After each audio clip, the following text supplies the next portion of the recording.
This story happened when I was in my late 20s. I used to live in a small Michigan town. At the time, I thought my life was simple.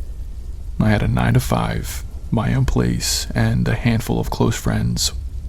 I also had a boyfriend at the time, Roger. Our relationship was pretty normal for the most part. However, since Roger didn't have the best childhood, he wasn't always emotionally stable. He would have these outbursts of pure anger, call me names, and belittle me. It got to the point where I just couldn't take it anymore, and after a year of dating him, I just cut him off completely.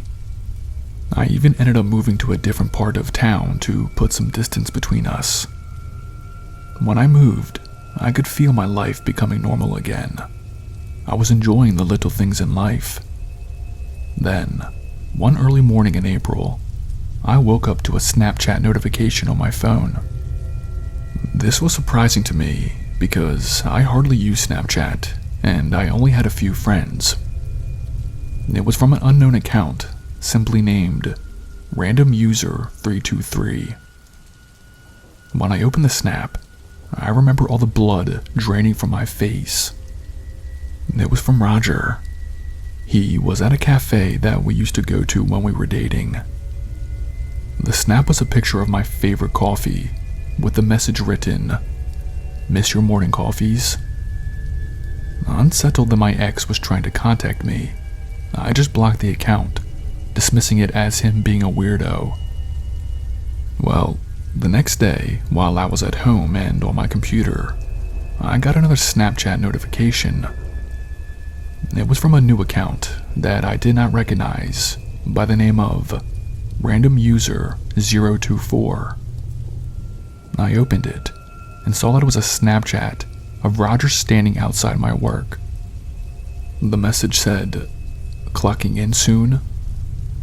At this point, I strongly considered getting police involved, but I thought there probably wasn't anything they could do since he technically wasn't breaking any laws. So I just ended up blocking the account. Then, late Friday night, as I was watching something on Netflix, I got a Snapchat. I opened it up and saw that it was a picture of my house from the outside in the dark. The message said, "What are you watching?" I looked up and outside my living room window and saw Roger standing right there. I cannot express to you the fear that was in me. I grabbed my phone and locked myself in the bathroom. I dialed 911 and waited for an officer to come out. When they did an initial sweep of my house, they did not find him. But get this, the officer decided to circle my neighborhood, and he found Roger sitting in a car all alone. The officer found a knife, crowbar, and duct tape in his car. He wasn't arrested, but the fact that an officer interjected, I think he got the point. I haven't seen Roger, nor have I received any of his creepy stalker Snapchats. I can't prove this either, but I feel like that Friday night, if I didn't call the police, I think he was going to harm me. I haven't been on Snapchat since.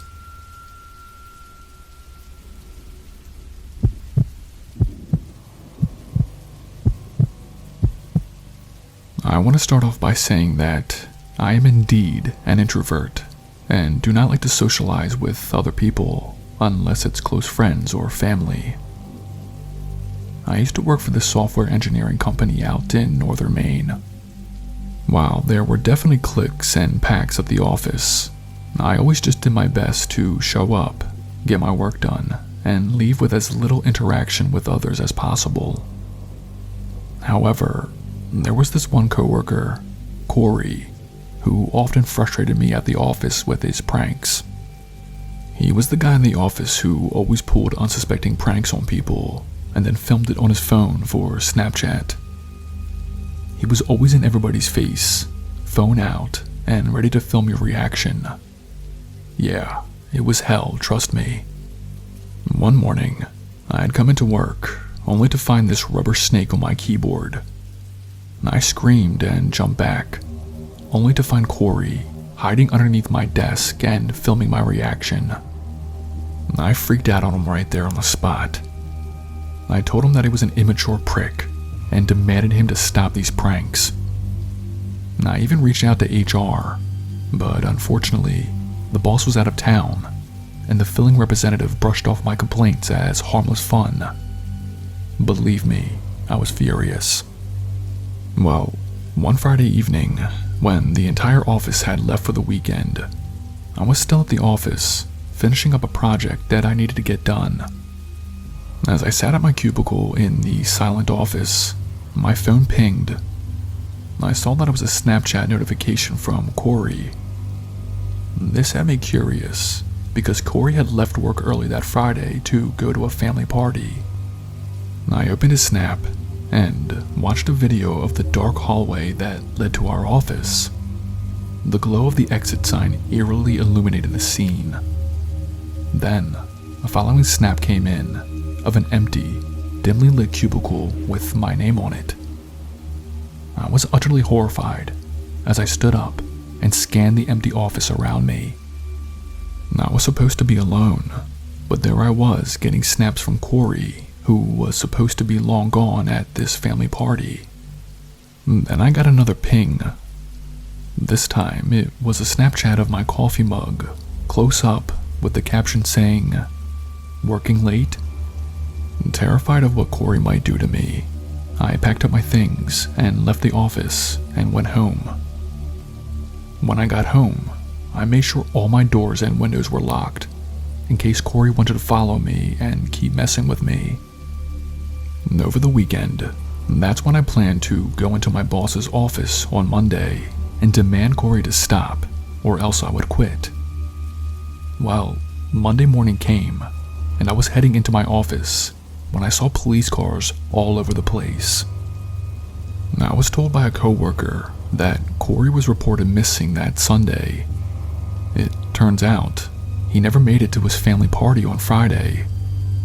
Security footage showed he left the office way before I did, and a location tag snap he took showcased a bar he was at over 10 miles away at the same time I was receiving snaps from him at the office. It hurts me to say this, but Corey is still missing, and the source of those Snapchats is still a mystery. I quit that job shortly after for a better one out in Ohio. Not only was I known as the introvert at the office, but I was also the unwilling protagonist in the disappearance of Corey. Even though he was annoying, I hope they do find him. God only knows where he is.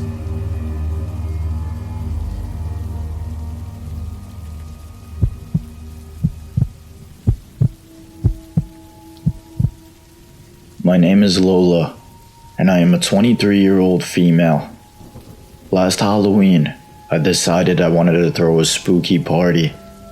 I invited everyone I knew, including coworkers and family, over to my place.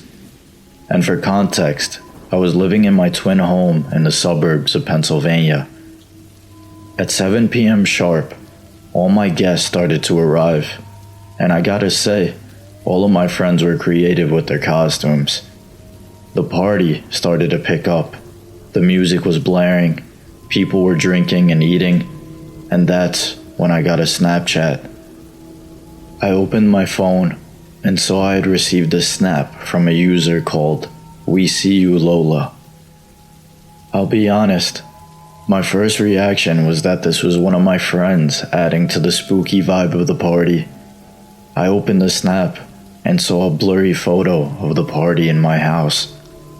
Again, I just figured it was one of my guests who snapped me this, and I replied back, "Nice stalking skills." But then, things started to get really eerie. I got another snap, this time closer, of me talking to a group of my friends. It was as if whoever took the snap was only mere feet behind me. I typed back to the person, "Who are you?" I didn't get a response. As the night went on, I got more tipsy and more involved with everyone at the party. I was talking with some friends in my kitchen, We were doing a Ouija board when I got another buzz on my phone. It was a snap from We See You Lola, and that snap was of me again. But the picture was so close to my right arm, you could actually see the goosebumps on me. The caption on the photo said, "Are you nervous, Lola?" At this point, I wanted to figure out who here at the party was sending me these snaps.